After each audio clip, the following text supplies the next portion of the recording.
I'm so excited that Ozark took a chance on going into children's books because I'd written several adult books and I'd taught adults for about 20 years, and they're so easy to teach because they sit in their seat, they don't talk. I thought, well, after I had my daughter, I thought, well, how do I explain some of these metaphysical concepts, to a 5-year-old? So I said, well, I'll just write, I'd tell her stories at night, and that's kind of how it all started. I took one of the stories I was telling her, I thought, well, maybe I'll write about this. And when I finished the book, I thought, well, I can't submit it to Ozark because they don't really do children's books. And I thought, well, let's just try it. And I was so surprised. They said, yeah, we're going to go into children's books. So I'm so thankful they took a chance on that. So I'm going to be talking today about education and children and how we can start incorporating some of these cool metaphysical concepts and relate them to children. Now, I started out my career teaching kids. And I remember my first year in the classroom, I was into metaphysics at the time, and I thought, well, this is kind of fun. The kids are fun and I'm having a good time, but what I'm teaching is so boring. I can't stand this. I said, I'd love to be doing this if I could teach what I really wanted to teach.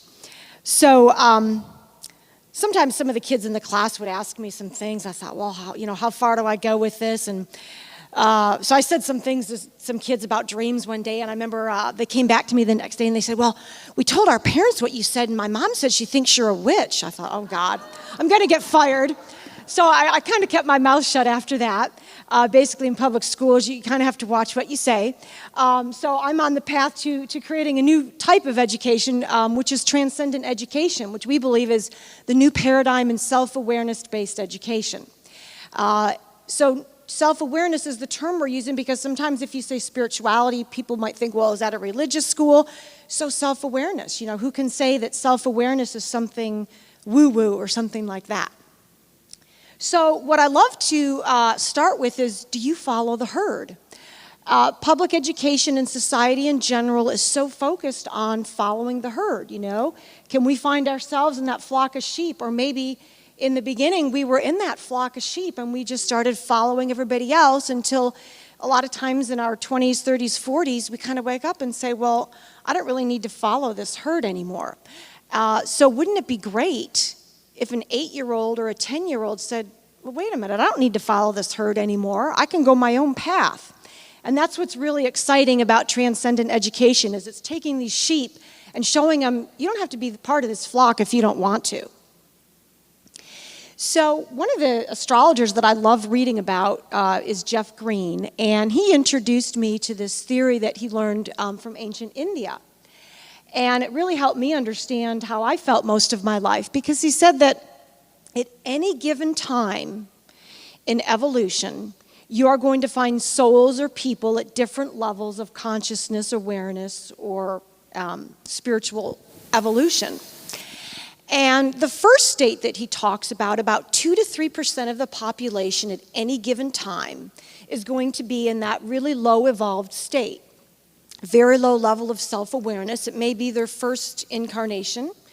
Who knows why, but it's this population that isn't really interested in self-awareness. And that's not what transcendence education is really focused on. So the next level, he says, that at any given time in evolution, 75% of the population, that's such the majority, is this herd mentality. In other words, these people identify themselves by the cultural norms. What society doing is how they identify themselves. They don't know who they are apart from society or whatever group they associate with. That's all they know. So they don't have a concept of being an individual, of having their own ideas. So they don't go against the norms. They just accept what is. Now, unfortunately, from what I've seen in my 9 years in public education, most people in that sector are probably thinking about the herd, moving in that direction. Just heard that in California they passed the law saying that every child had to be vaccinated to go to school, that they could no longer even write an exemption to exempt their child from being vaccinated. That's part of the herd mentality, intertwined with culture. Some of us start out in this herd state and then we move beyond to the next stage. And so this ancient Indian study says that at any given time, then we have 20% of the population that's actually in what we call the individuated state. They are beginning to separate from that herd and recognizing, I have my own thoughts, my own ideas. I can identify myself by those rather than by society or the group that I'm in.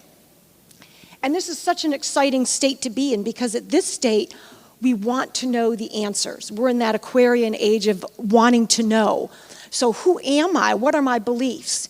And these are the people that want to become self-aware. And so does public education really serve the needs of this 20%? No. So this 20% is dying for this information. And as adults, we can go to these awesome conferences like the Transformation Conference, the UFO Conference. But kids, if their parents aren't into it, they really don't have access to those. They can Google some things on the internet, maybe find a class. I know when I was 12 years old, I somehow found a transcendental meditation group in my neighborhood and lied to my mom I was going to play with a friend and got involved in this group. But that was really hard to do, and somehow I had to find the money to pay to get my secret mantra. I don't remember how I did that. But anyway, it's tough for kids to get into these things. So we want education to be able to serve this 20%. And then we've got this top 2 to 3% that at any given time in evolution is really focused on becoming enlightened. You could look at Gandhi, Moses, Mother Teresa. Perhaps those were the people in this 2 to 3%, and they are actively seeking enlightenment. And this is so exciting because they've gone beyond that individuated state to blending with that collective consciousness. I definitely think Dolores Cannon was in that 2 to 3% because she was so connected to wanting to serve the whole and going beyond her own self.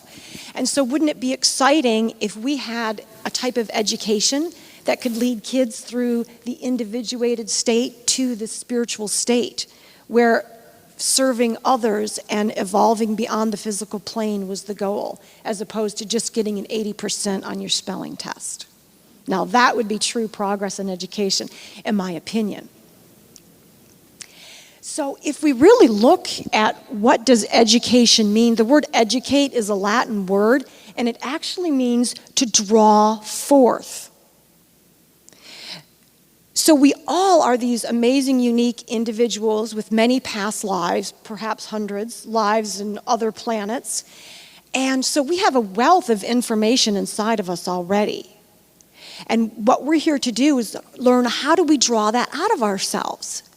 Now, most education doesn't care what's inside of anybody. They say, this is the material I have to teach today. I want you to learn these 20 spelling words, and that's what we're going to throw down you. We don't want to pull anything out. That's too much work. So the idea with teaching metaphysical concept to kids is being able to transcend this physical limited thinking in schools, going beyond that to saying what's more, to draw forth what's inside of us. That's what's really exciting, because we've all heard that, metaphysical talk that we are already all-knowing beings, we're already all perfect. We just need to realize that. And we already have a wealth of information inside of us. And sure, we could benefit by being mentored and helping develop what's in there, but let's draw it out first. So basically what education tells us right now is what to think. That's what society does, right? This is what's good, this is what's bad, this is what you need to think. Well, wouldn't it be exciting if we were exposed to conferences like this that teach us how to think?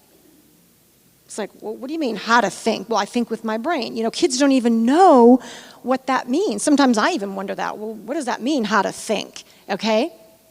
So there's a lot of tools we can give kids to teach them how to think. We can teach them through various themes that I've been teaching to adults for 20 years, but we can be teaching this to kids about healing, sustainability, dreams. Everybody dreams, even kids, so why can't we teach them about their dreams? Kids need healing just like adults, and they really get it when they're around different people and they say, oh, I feel a healing presence around this person. These are some of the things that we're going to be teaching at our school that's opening in the fall. You might be surprised to see quantum physics. And some adults were asking me when they came to some of our parent meetings, they said, well, my child's only 8, how are you going to teach him quantum physics? And I said, you know what? I don't know anything about physics. Physics, you need, calculus, all this. I said, I don't know physics, but quantum physics is a whole new field in itself where there are concepts that anybody can get. And the one that I love to talk about is the concept of non-locality, which is that you can have two people in two different places, but they're connected. Maybe they know what they're doing or what they're thinking. And kids are like, well, yeah, I get that concept. Like sometimes I'm thinking about my friend and he or she will call me. I'm like, that's quantum physics, okay? Or when you go in, when there's an observer watching an experiment, the experiment is different when there's an observer watching it. Anybody can get that concept. And you don't have to know advanced math or anything. So yeah, we're going to be teaching quantum physics. We're going to be teaching about the 4 elements. We're going to be teaching concentration, imagination, visualization, which several of my books touch on, cause and effect.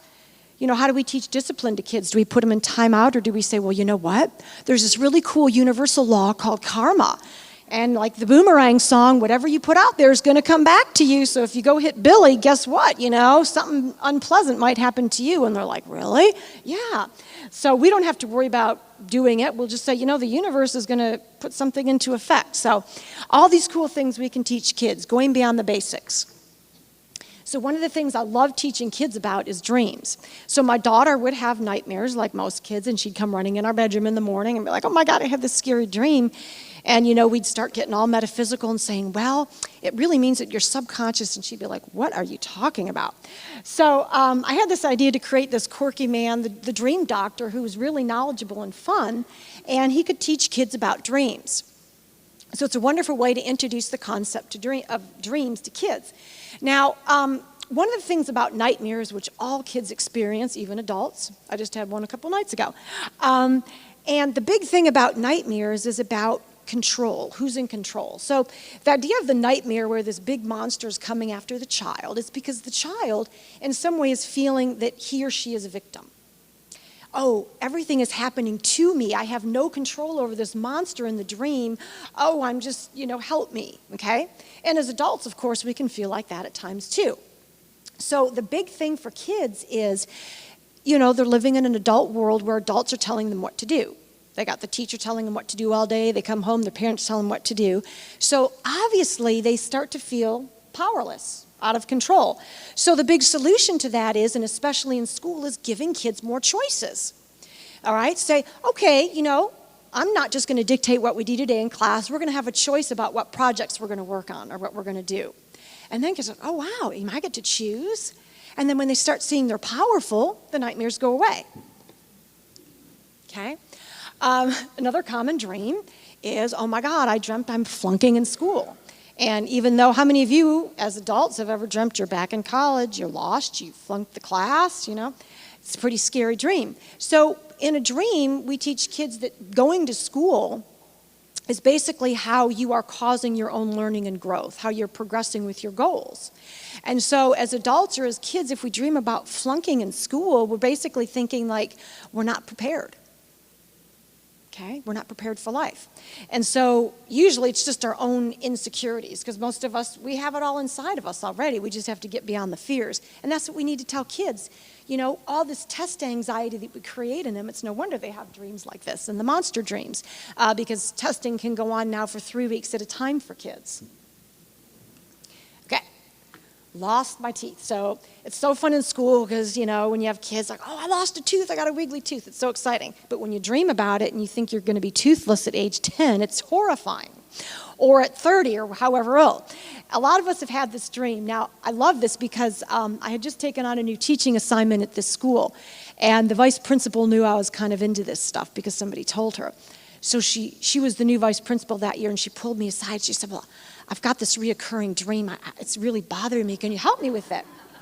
I said, yeah. So she closes the door and she's like, well, I keep dreaming. I open my mouth and all my teeth are falling out. And I said, okay.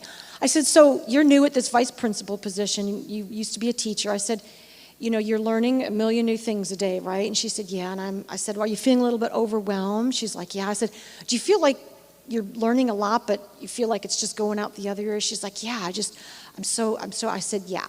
So teeth represent our ability to absorb knowledge and assimilate it. And I said, so here you are in this new position, you're getting all this information and you feel like you can't assimilate it. She's like, yeah, that's it. I feel like I'm going to fail. I did this talk in a high school, and this girl raised her hand and had this dream, and I told her what it meant. She said, well, I don't really understand that. Well, you got to assimilate it. Let it get in. So anyway, kids feel like this all the time. Like, the teacher's talking all day and they're not getting it and they're losing their teeth. And so we have to help kids concentrate and focus. And of course, if it's boring material, it's hard to assimilate. This is a fun drowning dream that kids often have. Goes along with what we were just talking about. And kids starting school often feel overwhelmed emotionally.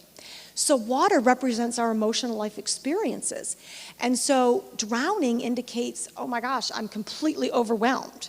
So kids starting school for the first time, changing schools, presenting all this information, they feel overwhelmed emotionally. So we have to teach them, how to cope.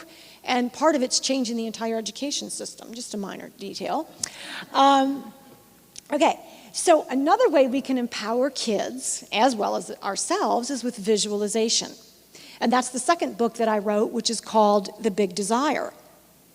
So how many of you have had kids that have come up to you, Mom, I just learned about this new thing. Can I get it? Can you buy it for me? Okay, we hear that all the time, right? Everybody always wants something from us when we're adults, the kids. And so eventually we say, well, I don't have money, or, no, we're not getting that today. But what if we took a different approach and said, you know what? I really understand that right now my daughter wants to take horseback riding lessons. So I said, you know what, I really understand you have this fascination with horses, but you know what, you are a powerful creator, so let's begin visualizing. And I taught her how to visualize, writing down what she wanted, seeing all possibilities open up, and then you know what happened?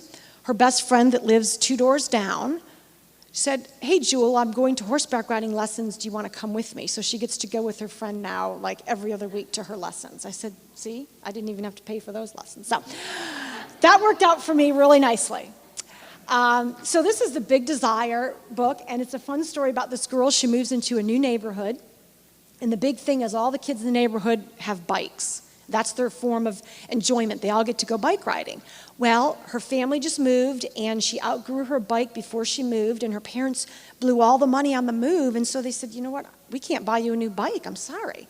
So here she is, what am I going to do? And so she meets this man at a bike shop who's actually this metaphysical wizard that she doesn't know. And he teaches her how to visualize. And as she follows the techniques that he teaches her, she ends up manifesting a bike at the end of the story and winning a bike competition. So it's a really cool way to see that kids can have anything they want without having to ask adults.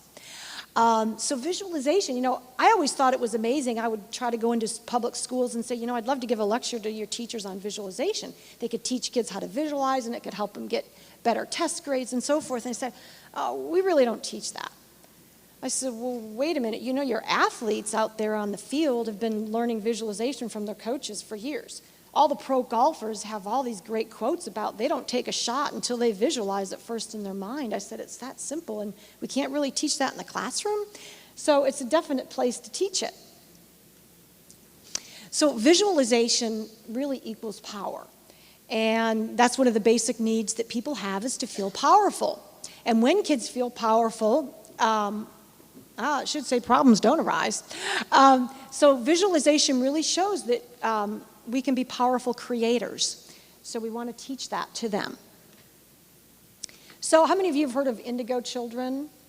Okay. And Julia was just talking about Doreen Virtue, has a segment on the video for Dolores. And she talks a lot about Indigo children. And I think all of us in the room were probably Indigo kids as well at some point. We just didn't know what that term meant then.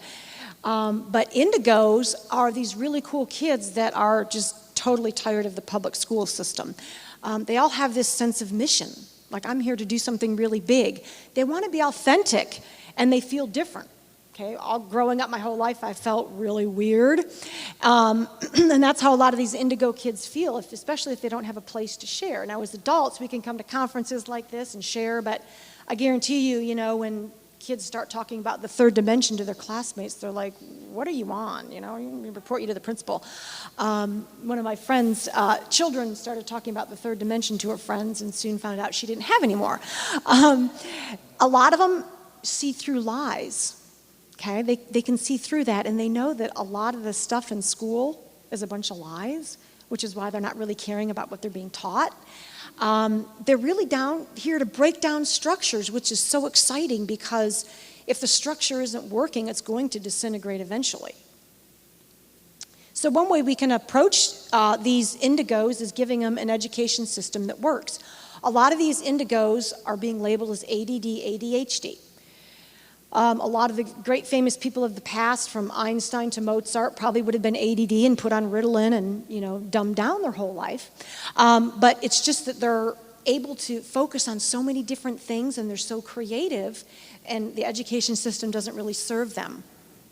A lot of them have a strong connection to animals, right brain thinkers, and difficulty handling all the negative energies. And so if you've ever gone into a high school with 2,000 kids, you know what I'm talking about. A lot of negative energy, a lot of stress, stress from the teachers, from the administrators. It's just like this big pool of energy that's like, oh my gosh, it's explosive.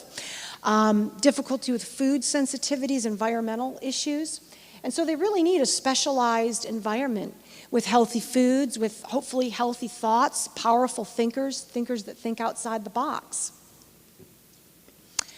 Okay, for all you who like to watch TV, we were doing some studies on this because we were writing a report on concentration and found that most of the TV programs, your sitcoms, every second the frame changes.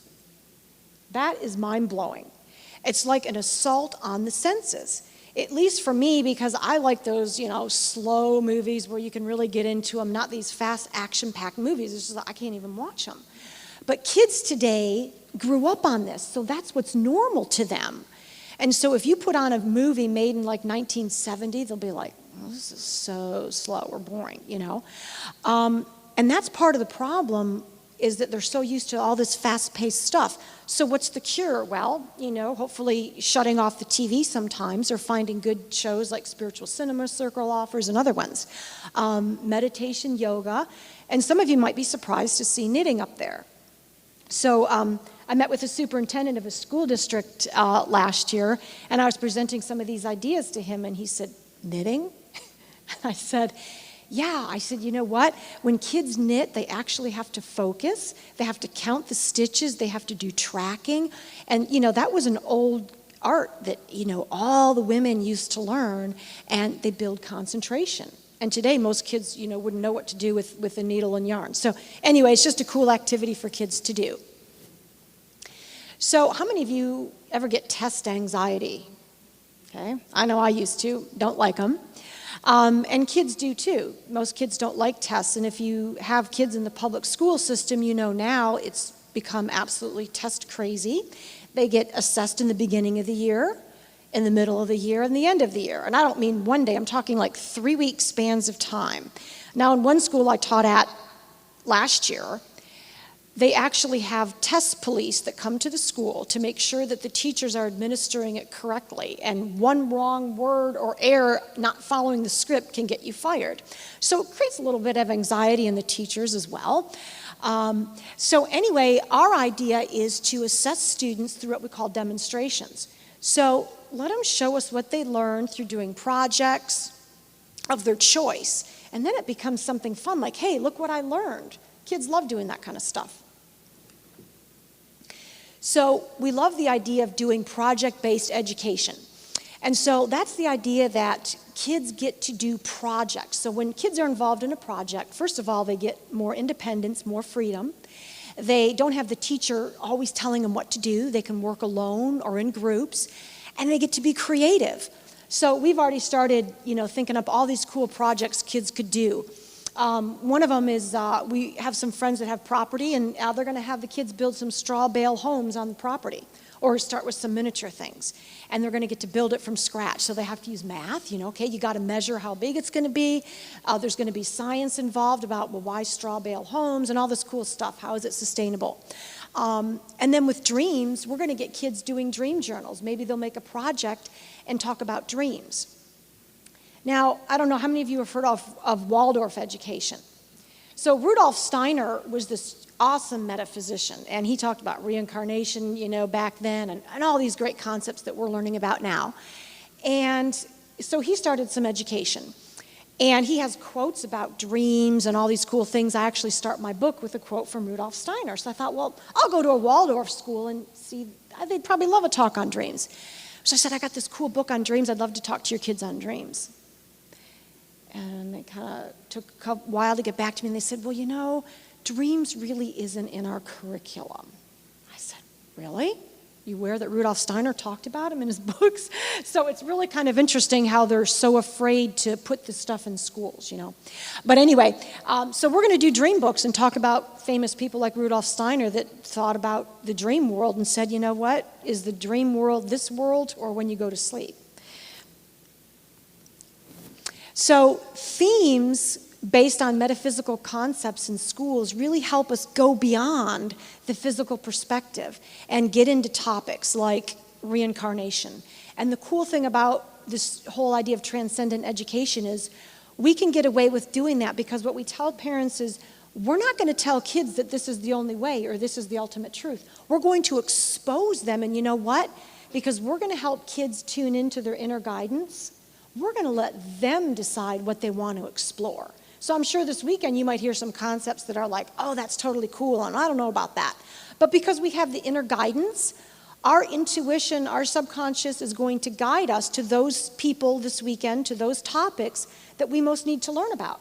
And kids have the same thing, so they should be allowed to do that too, but they need the exposure. And so that's what theme-based education is going to allow us to do. So I talked about a lot of these themes that we're going to be looking at, these self-awareness themes. Appreciation and gratitude is a big thing, that if kids learned just how to be grateful for certain things, it could change their entire life. So get kids doing gratitude journals, appreciation journals, things like that. Ooh. Okay, how many people have heard of nature deficit disorder and who suffers from it? Okay. Luckily in the Ozarks, we have plenty of awesome nature around us. But if you think back about 50 years ago, if you asked any kid, they probably said they had a grandpa or an aunt or somebody who had a farm that occasionally they got to go visit. Today, kids are like, what's a farm? Okay, at least we used to live in Chicago. If you ask somebody in the bigger cities, they won't even know where their food comes from half the time. So it's this new disorder they're calling nature deficit disorder. Now, so we really feel that nature is really important for kids. Now what they're actually doing in classrooms is they're covering the windows with paper because they're fearing that they don't want a shooter to come in, and if they look in the classroom and see kids, they'll shoot. So they want all the teachers to cover all the windows so they can't even look outside. And then if the windows look onto the playground, they say, well, that's a distraction, so we have to cover it up. So they're not even getting natural sunlight into the classrooms. It's terrible. And then, of course, if a child acts up, they get their recess taken away, so then they get less time outside. So our idea is to bring in the idea of nature to kids. So 1 to 2 days a week, our students are going to be out working on farms and nature camps on different properties. So they're going to learn about how you grow vegetables, how to work with animals, all these cool things. And the big thing about nature is it's not just cool and feels good, but nature can teach us so much, and it balances us. So a lot of the reason kids today are having ADD is because they're unbalanced. And really, if they spent a day in nature watching animals and see how they do things, they would become balanced. I just heard Eckhart Tolle was talking, and he was talking about how humans hang on to things. If they get in a fight with their husband, they're going to hang on to that for years. And he said, he was watching one day a couple of, I think it was ducks, and they had this little squabble for 5 minutes, and then it was done. And then they were off swimming together. And so in nature, animals have a fight and it's over. It's done, Animals don't hold on to these things. And so we can learn so much just from observing nature. And I often wondered, well, what's the purpose of animals? And so I really believe that they reflect all of our habits and patterns. And they play them out for us so we can see them. And we think we're much more evolved than animals, but really all our behaviors, they really just reflect. And so in dreams, when we dream of animals, it's really reflecting one of our own habits. So we have to look at the animal to see what it is. So getting kids out in nature can just be a really fun time, and the kids love it. I don't know how many of you have heard of the book E Squared by Pam Grout. So I was drawn to that book this year, and I read it, and I thought, oh my God, these experiments are so cool. Let's do these with students. She wrote a book about 9 energy experiments that prove your thoughts are real. And there's simple things like think of something today and you'll see it during the day. I mean, just simple things like that. And it's like, but for a kid who's 8 years old or 10, it's like, that's the coolest thing ever. Even for an adult, it's like, wow, I did manifest seeing a neon blue car today. That's so cool. So we're going to do these cool energy experiments and teach them, through experience. We're going to have them do these exercises like yoga and Tai Chi to see how their energy moves.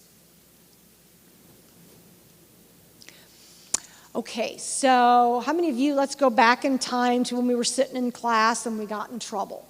Think about how you were punished. Did you have to sit in the safe seat? Or did you get the dunce cap put on, or what? One of the most interesting things I heard or read about recently was that in all the violence that's been happening in schools, the big Columbine shootings and all those, in all those cases, and a lawyer told me there's 2 things. One, Adderall, the drug Adderall, was involved in all those cases. Yeah. And the second thing was that the person that perpetrated the violence was in some way socially excluded. So social exclusion is a broad term, but it simply could be that if you got in trouble and you were punished, that's a form of social exclusion, of being excluded from the group. Oh, this kid's bad, he's always getting in trouble. So they found that the kids doing that violence, and in all cases like that, there was some form of that. And that's what they commonly do in schools today. All right, now I understand, teachers are overloaded with oversized classrooms and discipline problems and all that. So their hands are kind of tied in terms of what they can and can't do. So we're looking at, is there another way? And there is. Obviously teaching all the metaphysics and, okay, 5 human needs. Now, you may disagree or maybe think there's different ones, but this is just a place to start. Fun, freedom, survival, power, and love. William Glasser wrote a book called The Quality School. And he discovered that if these 5 needs are not met in people, whether they're kids or adults, that person begins to have problems or acts out. So in kids, if these needs are not being met, they immediately start to act out. And that's when you get the discipline problems, the children who do poor quality work. In adults, if you're in a job, how many people are in a job that meets all those needs for them, that they feel fulfilled in those 5 ways? Raise your hand. Okay, obviously Angelina and Armand, good, I figured that. A lot of people in corporate jobs, these needs are not being met. So what happens when workers aren't getting these needs met? They produce poor quality work. So William Glasser found that I think in like 80 or 90% of schools, all kids are underperforming. Now, the really cool thing is, where did he get this information from? So if we go back to William Deming after World War II, went to the U.S. automakers and said, hey, I want to train your managers. I have some really revolutionary concepts about how your managers could revolutionize in the car auto industry. And guess what they told him? Go home, we don't want you. So guess where he went? Japan. And they said, yeah, come on in. So he taught their managers part of his theory, which included these 5 needs. And he said, the role of manager, and we could say the role of the school teacher, is not to put fear into the minds of the workers, so that if you do something wrong, you're fired, I'm going to cut your salary, or if you do something wrong as a student, you're going to be expelled, you're going to get time out, all these things, right? That's a fear-based mentality. And the child or the worker immediately says, this person is not in my quality world, I am never going to do quality work for this manager. I'm never going to do quality work for this teacher. and there's the immediate cutoff, okay? Now, that's how the management system in a lot of companies works. Now, what he said to the managers is, you've got it all wrong. The way you do it is this. The job of the manager or the teacher is to make sure that these 5 needs are being met in your students or in your workers. And so if one of your workers isn't doing quality work, you need to find out why and say, what can I do to help you? And then it's like, whoa, wait, you're my friend? Well, yeah, I'm feeling like I'm not having enough freedom in my job. Okay, well, how can we change that? Well, whatever. Okay, and then all of a sudden, this person becomes the most awesome worker. So in a school, rather than, okay, you're expelled, get out of my room, that's the easy way. It's like, how many people think these 5 things are being met in most schools? They're not. It's not the teacher's fault. They're stuck in a system where the principal says to the teachers, if you don't produce students that are getting all A's, it's going to make me look bad. I have to answer the superintendent, so you better get on those kids, and it's like that. So if students knew that the teacher was there to make sure they were having fun, that they had a sense of freedom, that they felt loved and powerful, and that their survival needs were met, those students would produce and do what that teacher asked them to do, and they would get a sense of satisfaction. And that would revolutionize not only corporate America, but our school system as well. So some of the ways we can do that is, how do you have more fun in school? We'll get kids out in nature, let them do more projects. Expose them to interesting subjects like quantum physics. Wow. What if teachers walked in one day and said, you know what? Today we're going to talk about reincarnation. That would get their interest, wouldn't it? Did you know you could have been reincarnated in your past life? Maybe you were Benjamin Franklin. Oh, this is interesting. Let's talk about it. A sense of freedom. So kids feel a sense of freedom when they leave school. Remember that song? That rock song, No More School, by Pink Floyd. Makes me think of that. We feel like we're in a prison when we're in school. So how do we bring that sense of freedom? Well, one thing we can do is let them do some classes outside in nature and let them work in groups and projects. Then they feel free, okay? Survival is basically just, do you feel safe? Well, kids, today we have to cover up all the windows with paper because there might be, a shooter coming in. Oh, I don't really feel safe here. Power. Now, this is probably the most difficult one because even as young kids, they have a need to feel powerful. If we look at what's happening in the Middle East, a lot of those terrorists and all that feel a lack of power because in their country they don't really have any opportunities to be an entrepreneur and start their own business or do something. So they're looking to feel powerful. So they're like, I'm going to go join this terrorist group and they're going to make me feel powerful, So kids everybody wants to feel powerful. If we go back to the Celestine prophecy, talked about one of the ways that people gain power, that people get energy is by feeling powerful. And there's different ways we can do that. I can be a big intimidator and feel powerful because I'm above you, or we can get power authentically. And so authentic power really comes from aligning who we are with the soul. When the personality and the soul are matched up, then we're powerful. We're being our authentic self.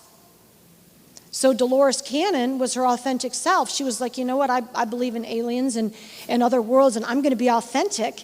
And that's why she was so powerful. And if we look at people who are really in their power, their inner self is totally matching their outer personality. They're not hiding who they are, and they feel powerful. Now, if we go back to that slide about herd mentality, kids are not being their authentic selves. They're hiding who they are. So their inner self is saying one thing, and they're like, well, to fit in, I'm going to have to be a certain way. And it actually depowers them, if that's a word. It makes them feel less powerless because they're not being authentic. So letting kids be their authentic, true selves, and one way we do that is we draw forth what is inside them. And that's the authenticity. And most of us had that squashed, right, for the first 20 years of our life till we got out of school. And then it was like, okay, now who am I? I have to take all these layers off and let my authentic self come through. So what if young kids could have that authentic self come through? That would be totally exciting. So what's next? I think it is this idea of self-awareness-based education, what we could call conscious kids.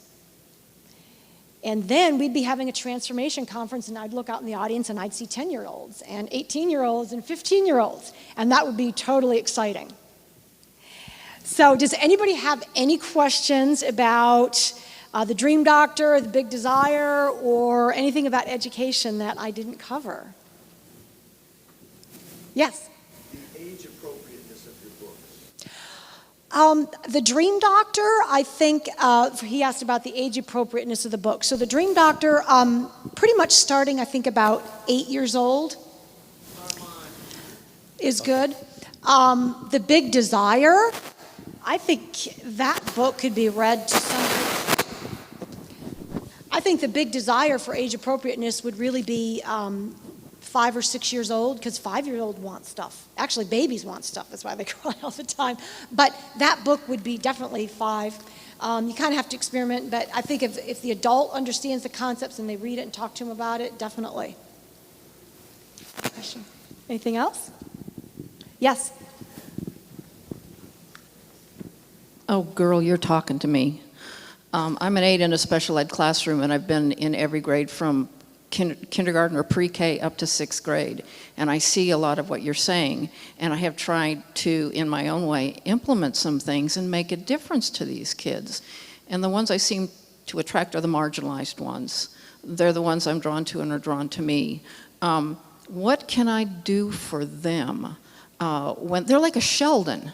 They might be very brilliant, but they don't fit in with their classmates. They can fit in with me, but how do I help them? What advice? You've been in education, you know how stuck we are. We're teaching lies. We're squashing their individuality. They're arrogant, defiant, they don't care. And, you know, my comfort thought on that is, well, we need them because our government is so messed up and everything is so bad. We need somebody to stand up and say, you're full of it. We need change. So that's my comforting thought. What can you tell me on helping these kids in my own way, just as an aide? Power, I don't have much other than how I treat them. Mm-hmm. Well, I think the biggest thing you can do in the classroom, it's kind of that idea that the kids are absorbing your energy, your thoughts. Mm-hmm. And so I think a big part of it is just doing your own journey and being as true and authentic as you can. And they're going to pick up on that. And so even if what you're teaching is totally boring, they're probably in your classroom not for the physical material, but for you and what they're picking up on you energetically. So if you can just, try to stay positive about the environment you're in. And, I've pushed the limits all the time in terms of what I teach, and I've never really gotten in trouble. And I kind of have the attitude, well, I don't care if I get fired anyway, because I could always find something somewhere, right? So there are books that, maybe don't say reincarnation, but are on the fringe that you could bring in that talk about visualization. And I say, athletes learn visualization. Just do it on a day when you're not being observed, and the principal isn't coming in. I think you can push the limits, and as long as your intention is good, and it's not something that the kids are going to freak out about, I'm going to teach you something that's going to help you on tests. Don't even call it visualization. That's why we're calling it self-awareness. Mm-hmm. And say, if you see yourself in your mind acing the test, and just do visualization every day with them. Let's start the day, and what do you want to happen today? Let's just close our eyes and think about that. That's not meditation, that's not prayer. You're just asking them to visualize what they want to happen that day. I do that all the time with them, and that's totally acceptable. Taking them outside when it's nice and saying, we're going to do class outside. If it's not, most principals are okay with that if you got them under control. So getting them out in nature and then just being as authentic as you can and say, you know what? I know this is boring material, guys, but guess what? If we can get through it, we could do something fun after. And because kids have this thing in their mind, everybody does, it's called a quality image. And so in that quality image, we have people that we like and who we don't like. So if we like our teacher, that person is in our quality image. And if she or he asks us to do something, we probably will do it for them. So if you can, not get into the punishment and fear mode, and they see that, they'll start accepting you. And then when you ask them to do something painful, like a 15-minute multiplication test, they'll do it. And so it's, how do I get into their quality image? So it's saying to them, what would be fun for you guys to do if we get some free time? So you have to think about that, because if you're not in their quality image, they're not going to listen to you or do anything. And that's what it boils down to. Yes, that helps. Thank you. Thank you very much. Mm-hmm.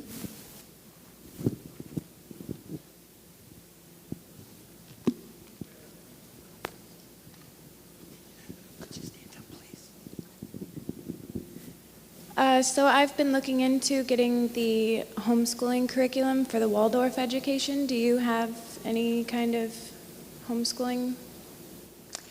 I think it's a great idea, because at least you're sheltering them from, kind of a lot of the negativity going on in public schools. I think, your choice to homeschool is awesome. And I mean, your program, like Waldorf, even taking taking that up a notch. Do you have any kind of curriculum for homeschool based? We're developing our curriculum, and so you can keep watching our website, and it's transcendentacademy.org, and see what we're doing, and hopefully we'll be making stuff available like that. We do open up our school to homeschoolers that want to come in part-time, so maybe you could find some supplemental classes or come to Kansas City and join us. I'm in St. Louis, so that's not really that close, but Oh, just wondering okay. if you had any kind of curriculum that you guys offer for... We're working on it, so keep watching us. I will. Thank you. Thanks. All right, anybody else? So, okay.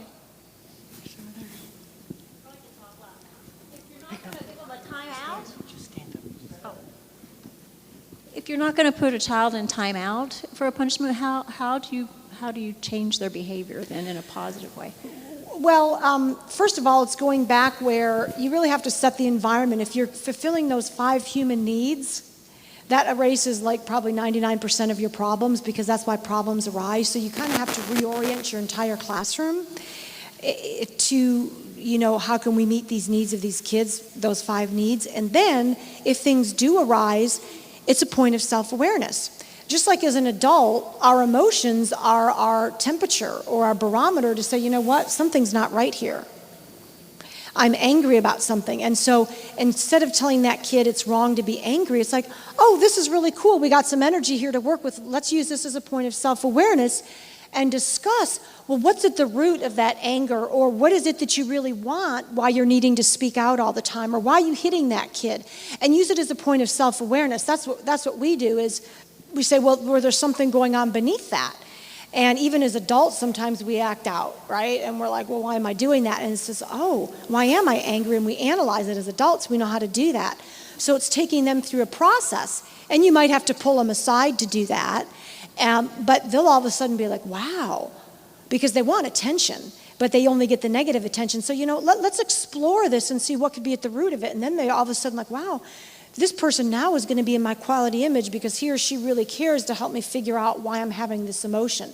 See, that's another big thing, is we want to help kids process the emotions and feelings, because they're not allowed to do that in school. There's no time. We got to get to the next test. You're angry, get out of the room.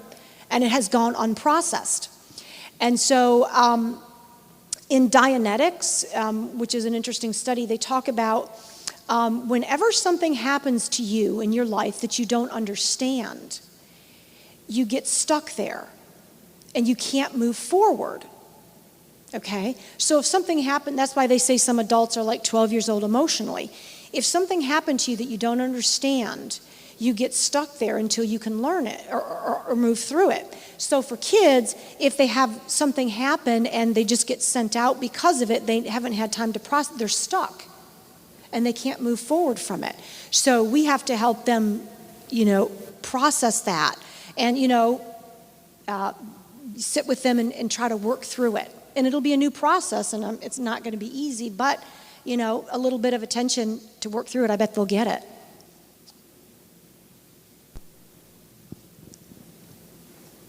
And if you want to be really brave, you could say, you know what, I think it's one of your past lives coming forward that's getting in the way, so we need to erase that incarnation and move forward. Or maybe it's an alien bringing some information to you, but, I don't know if I'd go that route right yet, but...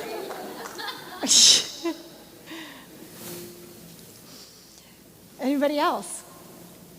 So Monday or Tuesday, I'll be doing a workshop on basically how to integrate a lot of tools about timing using astrology and numerology in your life to understand timing of events, some visualization techniques, looking at teaching different exercises and activities to focus, creating the life you want. It's just a hodgepodge of a bunch of cool things I've put together. So that's Tuesday from 9 to 4. All right. Thank you.